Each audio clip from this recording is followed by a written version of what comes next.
Hello Epic7, and welcome to this week's Hall of Trials video. Sorry this is a little late, but Smilegate has really changed the parameters of this fight. I like that they're thinking outside of the box and making the fights different, but the conditions this week make Dagger Sicar a little bit difficult. Let's jump in and discuss these mechanics. First and foremost, mages have a decreased damage of 50%, so basically no mages as your damage dealers. Next, light and dark heroes take 50% more damage, so it seems they're trying to put a stop to using cheese units like Camilla and Kitty Clarissa and Conqueror Lilius. The new unique mechanic is that if you have an Earth unit attack, it will CR push the highest attack unit on your team by 10%. And lastly, warriors have a 30% boost to attack and 20% boost to their tankiness. Now, something you may have noticed is that there's no 75% boost to damage for having a specific debuff applied. This is what makes this week difficult for Dagger Sicar. That's a lot of damage lost not having that additional boost mechanic. Now, I really tried to follow these mechanics. I first tried to run Helga, Alencia, and Laika on Bloodstone as my healer with Sirmia. The double hits from Alencia's S1 and all the other green units, Laika's pushes, it really helps cycle Sirmia, but it took 2 attack-based rage sets and 1 HP-based rage set. It's not exactly a accessible team. So next I dropped Helga and tried adding Sinful Angelica, hoping that her Immortal would help keep her alive in spite of being dark.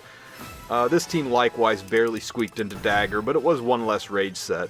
I was discussing this team with Aku, who recommended that I try Kitty Clarissa. Aku's thought was even though Kitty's a dark unit and will take 50% more damage, she's also a warrior, which gives her a 20% boost to health and defense. That combined with stacking some extra tankiness on her, she should be able to survive, and she did. It gave me a much cleaner run. I only needed to use 2 rage sets, really 1. I could have used like on something else, and it gave me a 10.4 million score, which is solidly inside of Dagger Sicar and a more accessible team. I was just about to post this video and call it a day when I started talking to my buddy Rarbusto. His YouTube channel will be linked in the description. Brilliant guy. He came up with the idea of, instead of running Sinful Angelica, running Tamarin. Tamarin brings a couple things to the fight. She's tankier because she's not a dark unit, and she's a powerhouse healer, so it allowed me to not be forced to run Celestine and Bloodstone and instead be able to run damage boosting artifacts on my other units. So with this team I was able to score much higher, and I think it's a much more accessible team. So the best damage dealer for this fight is by far Sirmia. It's going to be difficult to hit Dagger Sicar without her. I put my best possible rage set on her. Make sure she has her S1 EE because the double taps on her S1, 25% chance, that's key to a high score. I gave her the Cruel Mischief artifact. You could probably get away with Symbol of Unity, but Cruel Mischief will give her the best damage boosting. I tried to get a Torrent set on her, but my Torrent gear just isn't good enough. This was my best damage unit. Now I put a bangin' good rage set on Command Model Laika and ran her slow. Because you don't want her to waste a lot of turns during the break phase, she has to be run slow. I don't think you need her on rage set, but I do think she needs to run slow and give her a little bit of effectiveness. Now, it's 48% effectiveness, but combine that with the 10% boost from the water gun artifact, and we're up to 58% effectiveness. That should make sure she can stick debuffs in all of the in-between phases. Even though it boosted her speed a little bit, I gave her her S1 EE. This makes sure that her S1 CR push will go into Sirmia, and that will stack with the 10% CR boost we get from the mechanics of the fight. This really helps you control when Sirmia goes and makes speed tuning a little bit easier. Next I'm going to run Kitty Clarissa. Now Kitty Clarissa has a lot of effectiveness, which is nice, but it's not that important. You don't need her fast. You do need her tanky though. She's a dark unit, she's going to take extra damage, so you want to stack her health. To do this, I gave her HP main stat boots. That really helped boost her health up and kept her from dying due to the increased 50% damage. I also gave her an HP ring as well. I did give her a crit chance neck because I thought I had enough HP, and hey, the little bit extra damage doesn't hurt. The S1 EE to funnel some additional healing into Sirmia is a nice bonus. And for an artifact, I gave her the Card of Small Miracles, mostly because of the defense boost. If you don't have Card of Small Miracles, you can get it from one of the side stories, but you could also run pretty much any other artifact, up to and including Music Box. Make sure her dual attack imprint is on, extra chances for extra damage.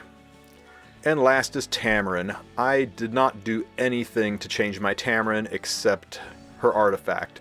She's built for Nightmare raids, so she has high effectiveness and effect resistance. I do think you want to be as close to 200 ER as possible. You don't want your healer being stunned, and there is stun mechanics in this fight. But if you don't have it, that's fine, just a little more RNG. The effectiveness is not really necessary. The strips are nice, but you don't really need it. Just give her a little bit of tankiness, and make sure she is the fastest unit on the team. I gave her Warhorn to help cycle her skills so that I could get her idle form up faster. You could probably get away with running her on Prophetic Candlestick to help cycle her skills faster. Now at the start of the fight, you get hit with this attack which can stun. If it stuns you, it's not that big of a deal. Because Tamarin is on the team, she can cleanse, or she can cycle a turn, and it really doesn't impact things that much. There's no real need to transform. I'm just wasting time to get Tamarin's idle form ready, and once her idle form is ready, I can push into the fight. Now, Leica's S3 is really nice because it does have sleep on it, and if you sleep the adds, they can't buff Mercedes, and that will help keep the damage down a little bit. Now, thankfully that didn't double tap, or I would have pushed phase and have to restart, but now Mercedes is within one-shot range, so I will just stall out the rest of my attacks into the little floaty ad monsters until Tam's ready. So this will get her one turn away from having her skills ready. The goal here is you want to have everybody's skills lined up so that when you push phase, the next unit to go is Leica, because Leica is going to put the target debuff on. You don't need the target debuff, but it's 15% more damage. Now I'm looking at the rotation here. I think Tam's going to lap, even though she's not ready this turn. With her pushes and with Warhorn, she should cycle. So I'm going to turn Sirmia's greater attack buff on.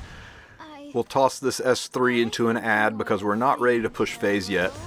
Tam does her S1, and now her idle form is ready. And this is perfect. So Kitty Clarissa can transform.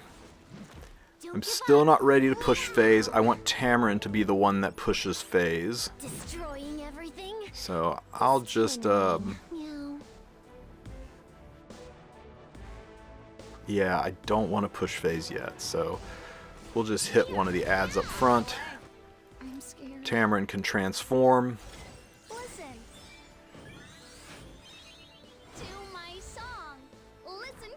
And I'm good to go ahead and push phase. So we'll S1, and that pushes us into the break phase. Nice, got the EE to proc. And this is the goal, to have Leica be the first unit to go so she can apply the target debuff, and applying that target debuff attack buffs Sirmia, which extends her greater attack buff. She's got 2 turns of Gab now, so she can S1 and still keep the Gab. Now the goal is to get as many S1 EE procs as possible. We've gotten 1 so far, and 2. This is the goal right here, 3.6 million. If you can get 3.5 million or above when you exit this break phase, you should be able to achieve Dagger Sicar levels pretty easily. And we got to 4.8, so we should have a banging good score. Now, once again, we need to cycle Tamarin. She's only 4 turns away, so that'll be pretty quick to cycle. I'll use her S2 to heal up and self-push her a little bit. I'll go ahead and transform Kitty and do some damage to Meru, because Kitty's skill cycles so quickly, it's not a problem to go ahead and activate it early.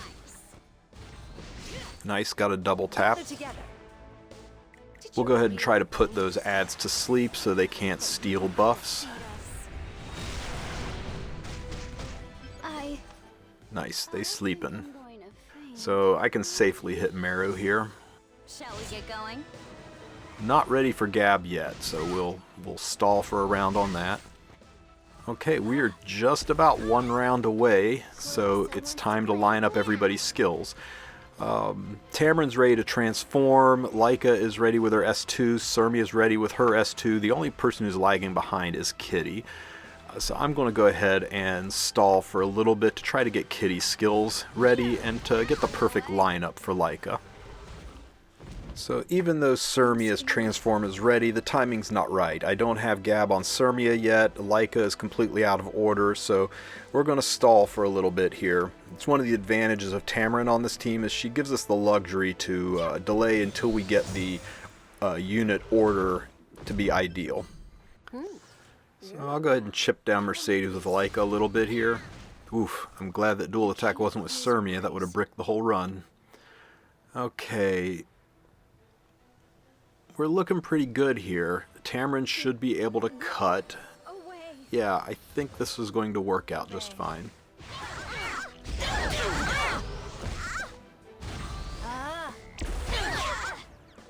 Oh no, that buff block on Surmia kind of messes things up. I've got no way to cleanse that off, so we're going to have to go around the horn one more time because Surmia can't self-gab.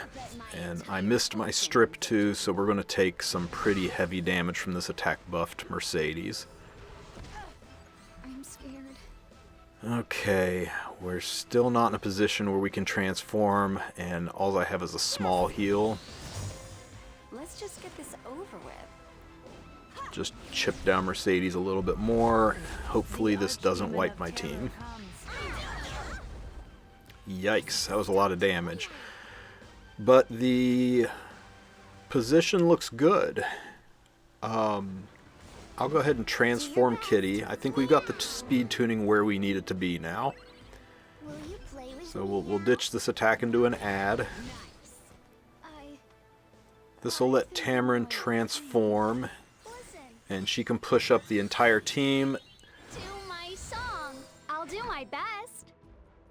Ladies and gentlemen, let's shine. So this is the perfect insertion we're looking for. I can activate Gab on Surmia, push phase, and then Laika is the next unit to go, so she will put target on and extend Gab.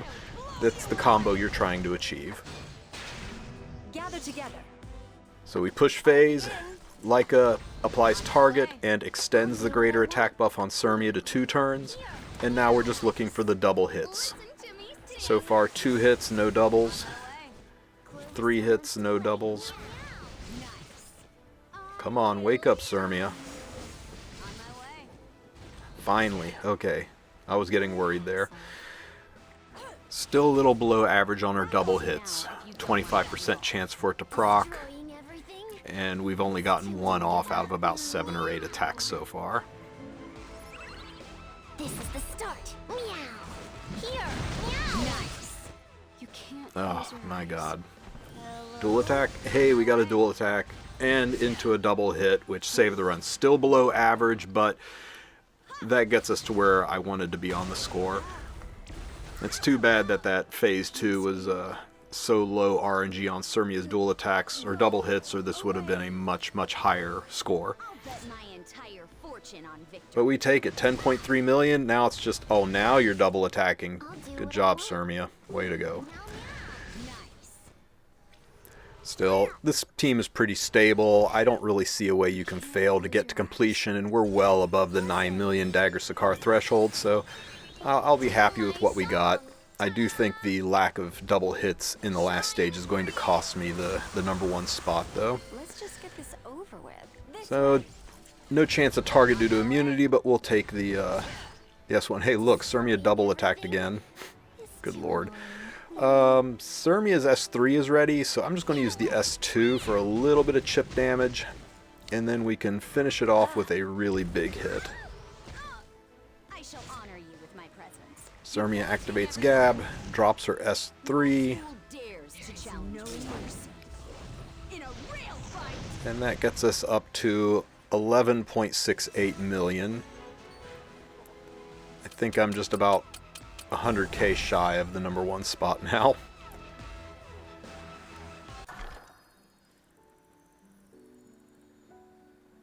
So there you go. That's the Dagger Sicar team for this week. I think it's pretty stable. I think you can run lower gear requirements than I have and still achieve Dagger Sicar pretty easily and pretty safely with this team.